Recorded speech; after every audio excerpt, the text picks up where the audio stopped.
What's up, you guys? This video has been highly requested, especially now that I've been posting college videos, which this is my third installment, I suppose, of this little journey I'm taking. The first one was a college vlog on my first week, and I showed all the outfits that I wore.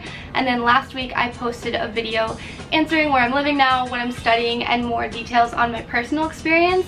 This video is what your mother doesn't tell you about taking a gap year.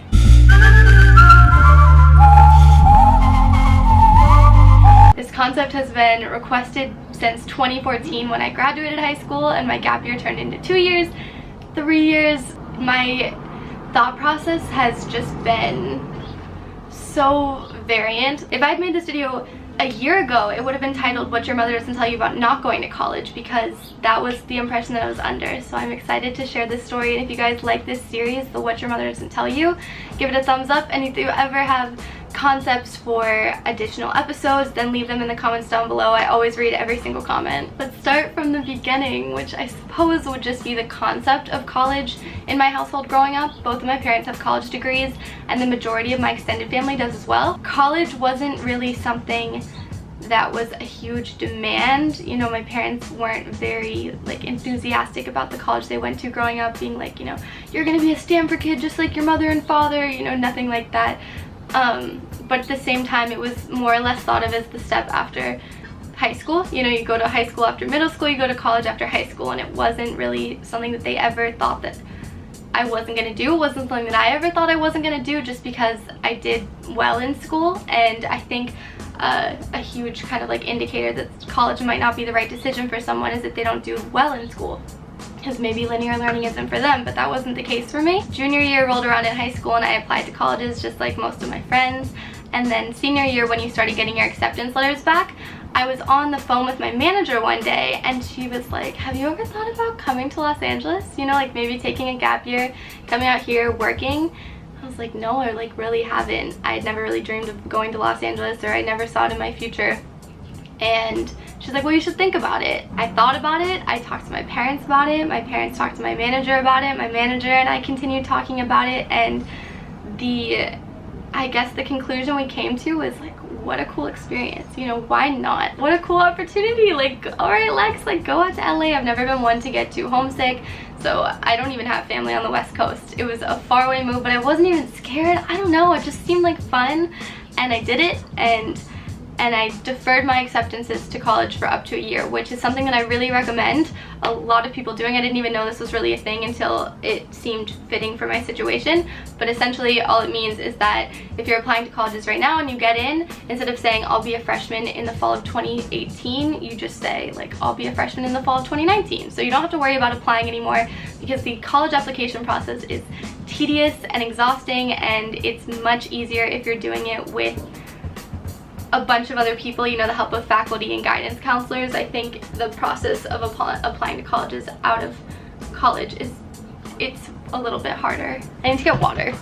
Fast forward, I'm living in Los Angeles, the year has passed, I was working and I was making money and I was supporting myself and I was having the time of my life. I don't think I really want to go to college anymore. I ended up just staying in LA for another year, moved to a new house, I was living with my best friends, and once again I was just living my life, doing my thing. College was so far out of my brain that I was just under the conclusion I don't need a college degree to do what I want, so why am I gonna go? I felt like I had skipped college.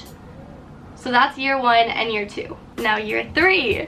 This is, let's see, let me give you a little bit of background on year three. So at the end of my second gap year, so this would be 2016, I was in New York in September for Fashion Week, and I was having the time of my life in New York. I filmed a video when I was here, and I just watch that video all the time because it just brings me back to such an exciting time in my life, so I'll link that down below if you want to watch it. And I love New York. New York is a city that I visited at least once a year growing up my whole life. My whole family lives on the East Coast, and I always watched movies and television shows that took place in New York City, and it came to my head I want to live here. You know how my manager was like, have you ever dreamed of living in Los Angeles?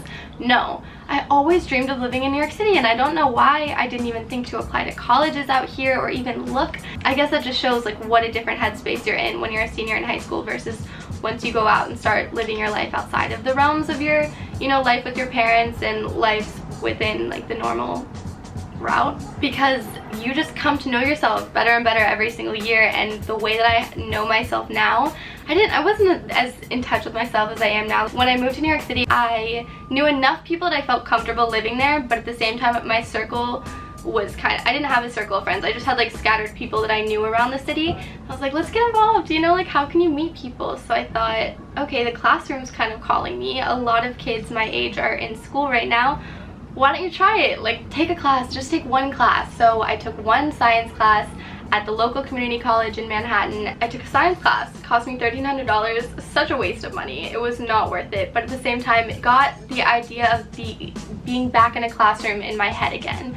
And then the second thing is I got an internship. All the other interns at Milk Makeup were in art schools, various art schools around the city, studying things to work in either the corporate industry or like they were just trying to gain experience. And when I would talk to them about their classes seemed so cool and interesting on things that I didn't really know that you could actually study in school. I had this huge mentality shift of, I don't need a college degree, but I want a higher level education.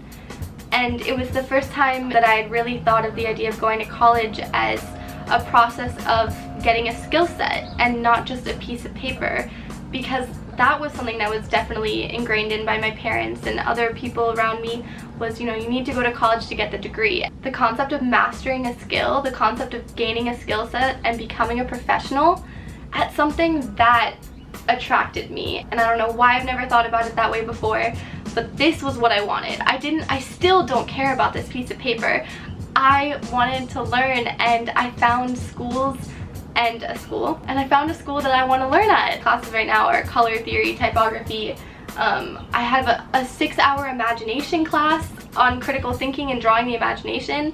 Like, my classes are things that are so exciting for me, and I get so excited to go to school. Also, I'm in like a little grad school program too. It's not grad school for me because I don't have a bachelor's, but most everyone in my classes are between the ages of like 23 and 27. I'm definitely on the younger end because I'm still 21. I know that I wouldn't be in it if I didn't take the route that I had taken, and the gap year was really beneficial for me. It wasn't something I ever expected myself to do, but I am a huge advocate for it. Go to college because you want to master a skill set. Go to college because you know what you want to do and you know what you want to study, and it requires a degree, and college is one of the steps. Go because you want the college experience. Go because you have expendable money and you can just go. But if you're not sure, if you don't exactly know what you want to do, or if you have another really cool opportunity presented in front of you, or if you want to travel, or if you just want to break, maybe consider taking a gap year. I think that it worked out really well for me, and it works out really well for other people. I know that there's this idea that once you stop going to school, you'll never go back, and I can say that for the first 2 years that was definitely the case that I was following, but it's not 100% true, and I wouldn't be in the program that I'm in had I not taken this time off. So I encourage it. If it seems like the right move for you, do it. I would advise, if you're taking a gap year, give that year a purpose, whether it's this year is going to be about making money so I can pay for college, or this year is going to be about traveling so I can gain a larger perspective, or this year is going to be about taking this opportunity that was presented in front of me and running with it and seeing if I want college at all. I wouldn't just chill for the year. I hope this advice was helpful. Comment your opinion down below if you took a gap year and it worked in your favor, or if you regret it, or if you maybe went to college right away and you wish you took a gap year, because I don't want this video to just be entirely my perspective. I want to have as many perspectives as possible down below. And then I think next week I want to upload a school night routine. If you're interested in that, I'm way more active on Twitter and Instagram than I am on YouTube. So subscribe and bell for more videos, but follow me on there if you're actually like curious. Other than that, I'll see you guys in my next video or on social media like I just said, and I'll talk to you later. Bye, thanks for watching. Game. Bingo bingo! You mean innuendo?